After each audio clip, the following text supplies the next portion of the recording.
Assalamualaikum warahmatullahi wabarakatuh. Sayyidina Ali bin Abi Thalib sekitar 10 tahun usianya ketika ia memutuskan memeluk Islam. Kendati masih belia, keputusan besar itu diambil bukan karena kedekatannya dengan Nabi Muhammad SAW, melainkan lewat proses pencarian penuh pertanyaan. Namun, ketika Rasulullah ditunjuk sebagai utusan Allah, Sayyidina Ali tidak segera memeluk Islam hanya karena kedekatannya ataupun kebiasaannya meniru sang sepupu. Ia memilih memahami agama Islam itu terlebih dahulu. Namun sebelum saya melanjutkan, silakan Anda subscribe channel ini dan tekan tanda lonceng di bawah ini agar channel ini bisa lebih berkembang dan bisa memberikan yang terbaik untuk Anda semua. Terima kasih. Sayyidina Ali lahir di Makkah sekitar tahun 600 Masehi. Ia adalah putra Abu Thalib, paman sekaligus pendukung setia Nabi Muhammad. Ketika kelaparan melanda Makkah, Nabi Muhammad membantu keluarga pamannya itu dengan membawa dan merawatnya. Oleh karena itu, beliau dibesarkan oleh Rasulullah dan Khadijah seolah-olah ia adalah anak mereka sendiri, dan berada di tengah-tengah keluarga itu ketika Rasulullah menerima wahyu pertama. Diyakini beliau menyaksikan Rasulullah dan Khadijah bersujud dalam doa dan bertanya tentang apa yang telah dilihatnya. Meskipun baru berusia 10 tahun, beliau sudah berpikir keras dan mengajukan banyak pertanyaan sebelum menerima Islam. Dikisahkan Sayyidina Ali juga khawatir dengan reaksi keluarganya, terutama sang ayah. Ketika seseorang hendak memeluk Islam, rasa khawatir semacam itu memang sering menghantui. Apakah ia akan kehilangan cinta dari keluarganya atau keluarganya bisa menerima?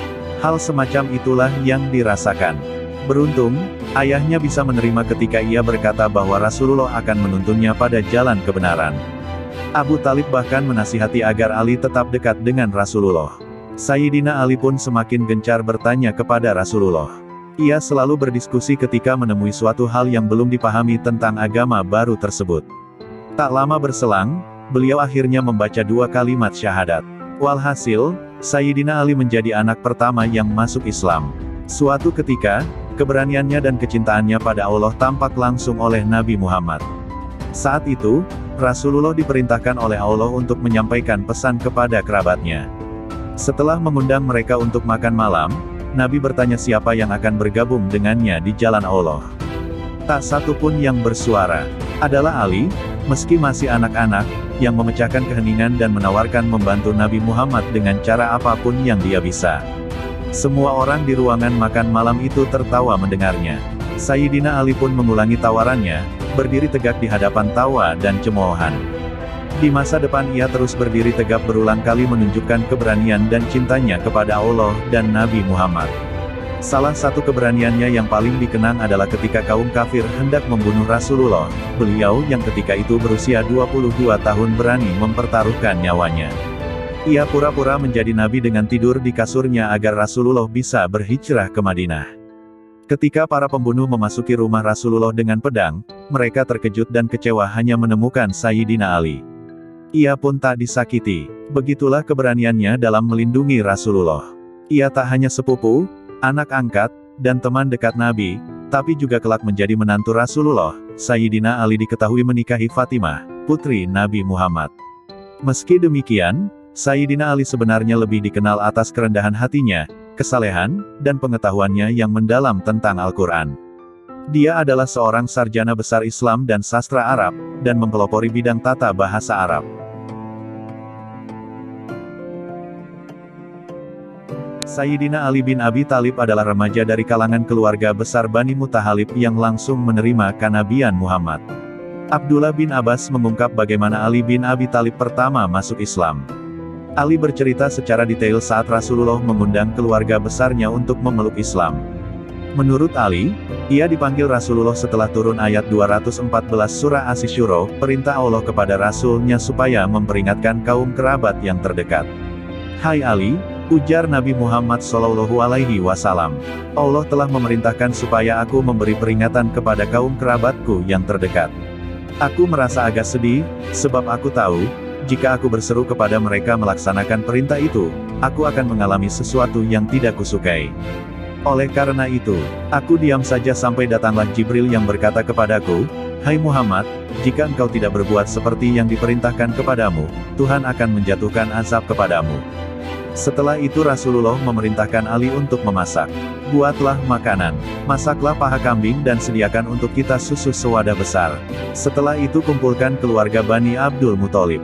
Mereka hendak kuajak bicara dan akan kusampaikan apa yang diperintahkan Allah kepadaku, ujar Rasulullah. Ali berkisah bahwa semua yang diperintahkan Nabi Muhammad kepadanya, ia kerjakan segera. Kemudian anggota-anggota keluarga Bani Abdul Muthalib kuundang supaya hadir. Jumlah mereka yang hadir kurang lebih 40 orang.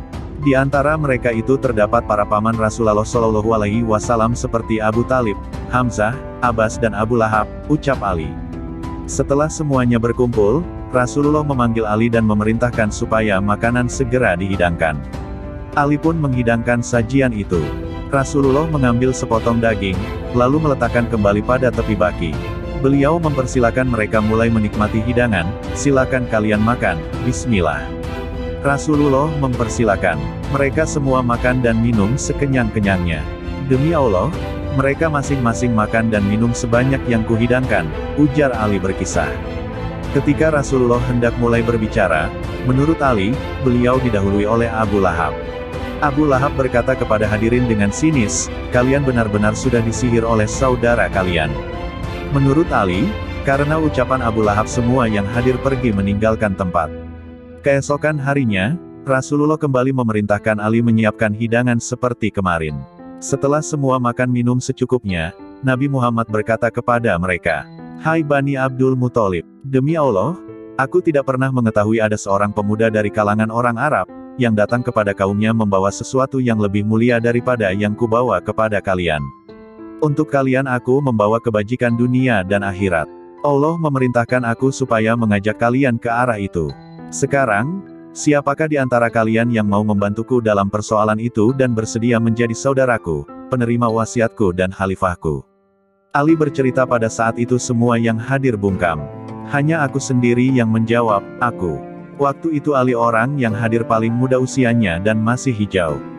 "Ya, Rasul Allah, akulah yang menjadi pembantumu," ujar Ali mengulang. Rasulullah mengulangi ucapannya dan Ali pun mengulangi kembali pernyataannya. Rasulullah kemudian memegang tengkuk Ali, seraya berseru kepada semua yang hadir, "Inilah saudaraku, penerima wasiatku dan khalifahku atas kalian." Semua yang hadir berdiri sambil tertawa terbahak-bahak.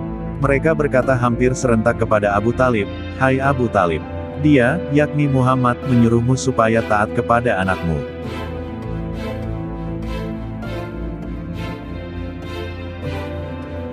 Al-Kisah, Rasulullah Shallallahu Alaihi Wasallam bersabda, "Aku adalah pintunya ilmu, dan Ali adalah kuncinya." Ya, sahabat Ali bin Abi Thalib karamallahu wajhah menantu baginda Nabi.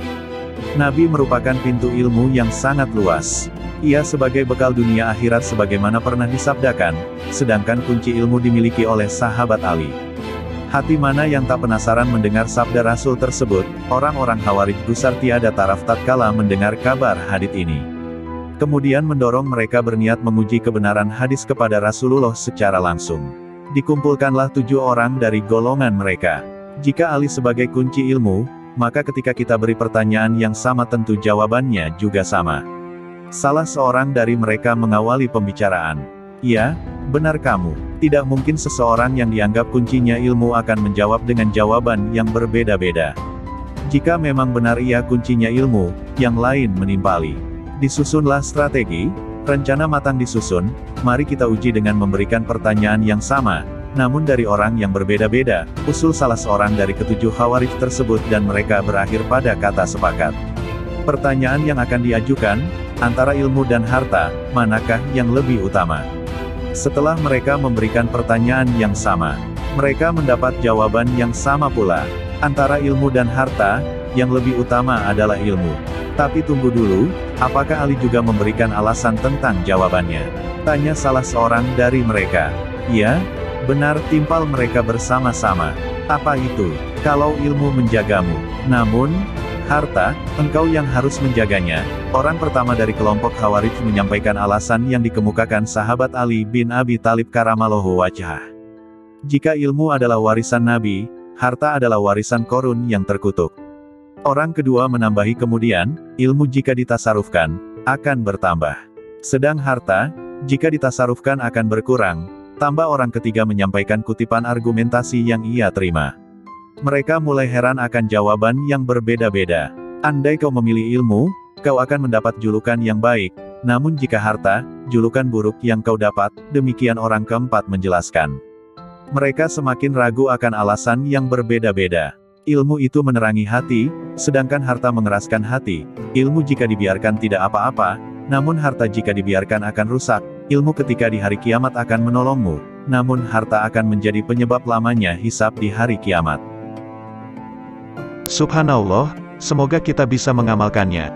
Semoga kita bisa mengambil hikmah dari kisah ini, meningkatkan ketakwaan kita kepada Allah Subhanahu wa Ta'ala. Tak lupa saya ucapkan terima kasih kepada sahabat semua yang sudah berkunjung ke channel ini. Jangan lupa untuk komen, like, share, subscribe, dan tekan tanda lonceng di bawah ini agar channel ini bisa lebih berkembang dan bisa memberikan yang terbaik untuk Anda semua. Terima kasih. Wassalamualaikum warahmatullahi wabarakatuh.